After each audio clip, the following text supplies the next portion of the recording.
मराठी सिने अभिनेत्री आपल्यासोबत आहे। मॅडम, आज तुम्ही नागपूरला आलाय, काय सांगाल? पूर्तीच्या उद्घाटनाला आलाय, कसं वाटतं नागपूरला? खूप छान वाटतं। नेहमीच येते मी नाटकाच्या निमित्ताने। नागपूरचा प्रेक्षक भयंकर रसिक आहे, त्यांना उत्तम साथ देतात, आम्हाला नाटकं बघायला येतात, सिनेमे बघतात, रसिक प्रेक्षक आहे।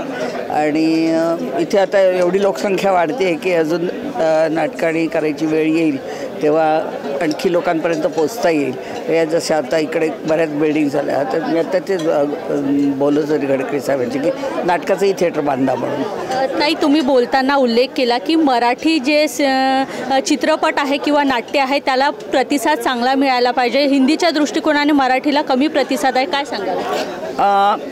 मला असं वाटतं की प्रत्येक मराठी माणसाने आपला भाषेवर प्रेम करावं, आणि भाषेचं प्रेम करायचं असेल तर सिनेमा आणि नाटक हे अतिशय उत्कृष्ट माध्यम आहे, ज्याच्यातर्फे तुम्ही आपल्या पाल्यांना तयार करू शकता, त्यांची मराठी भाषेची आवड जपू शकता, वाढवू शकता। आणि अभिरुची पण असते नाटकांना, सिनेमांना मराठीचे, तेव्हा तुम्ही त्या आपल्या पाल्यांवरती सक्ती करा की हे बघितलं पाहिजे म्हणून। तुमच्यासोबत खूप साऱ्या बाया आहे, बाई पण भारी देवा खूप चाललेला गाजलेला तुमचा चित्रपट आहे, काय सांगाल? नाही, तर प्रत्येकाला रिलेट करणारा सिनेमा होता, त्यामुळे तो चालला। आता अजून 10 एप्रिलला माझा नवीन सिनेमा येतो आहे, ज्याचं नाव आहे अशी ही जंबाजंबी, यात अशोक सराफ आणि मी आहोत।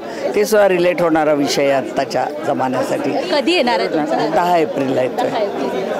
नक्कीच। तर आपल्यासोबत वंदना गुप्ते मॅडम होत्या, बाई पण भारी देवा, आणि अनेक असे मराठी चित्रपट त्यांनी गाजवलेले आहे, अनेक अशा मराठी मालिका, नाट्य त्यांनी केलेले आहे, आणि आज त्या नागपूरला पूर्तीच्या उद्घाटनाला आलेल्या होत्या, आणि त्याच प्रसंगाने आपण खास बातचीत केलेली आहे वंदना गुप्तेसोबत। BKB न्यूजसाठी स्वीटी कांद्रेकर, नागपूर।